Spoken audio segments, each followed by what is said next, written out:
Hello दोस्तों, कैसे हैं आप। हमारी आज की कहानी है उम्र-दराज। चलिए जानते हैं इस कहानी के बारे में। 17 वर्ष की सलोनी 2 वर्ष की बेटी का हाथ थामे और 8 महीने के पेट के साथ अपने पिता के मरने पर उसके लिए रोने मायके आई है।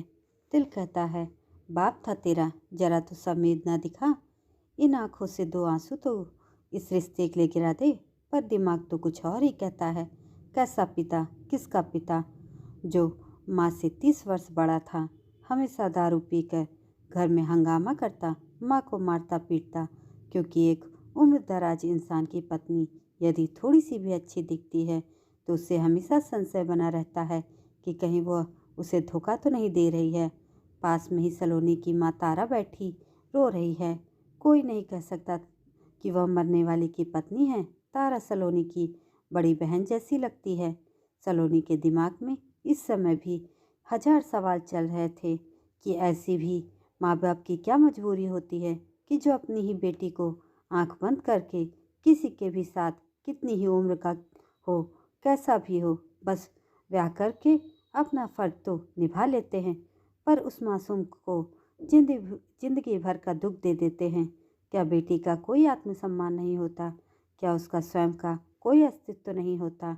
क्या बेटी के रूप में जन्म लेना ही धरती पर सबसे बड़ा अपराध है? यह सब सोचते सोचते सलोनी अपने बीते वर्षों में चली गई। अभी तो उसका बचपन भी अच्छे से नहीं बीता था। किशोरावस्था में कदम ही रखा था। ना जाने कितने सवाल उसके मन में थे जिनके जवाब अभी भी उसे मिलने थे। सलोनी पढ़ लिख कर अपने पैरों पर खड़ी होना चाहती थी। उसने अपनी माँ को तिल तल मरते हुए देखा था, नर्क जैसी जिंदगी जीते हुए देखा था। रात को जब भी उसका शराबी बाप पीकर लौटता तो नशे में धुत होकर उसकी माँ को और उसको बहुत मारता था। शराब के लिए पैसे न मिलने पर घर में कोहराम मचा देता था। खुद सलोनी के साथ भी तो उसके बाप ने ऐसा ही किया था। थोड़े से रुपयों के खातिर उसे उम्र में 18 वर्ष बड़े आदमी से ब्याह दिया, क्योंकि उस शराबी आदमी को सिर्फ अपना कर्जा उतारने के लिए पैसा चाहिए था। वह एक बार अपने पिता को देखती है तो एक बार अपने पति को। उसका मन घृणा से भर जाता। उसे मर्द जाति से नफरत होने लगती है।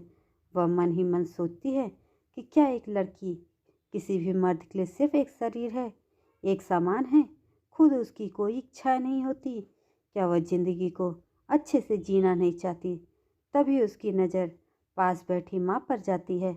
उसे अपनी माँ में अपना ही अश्क नजर आता है।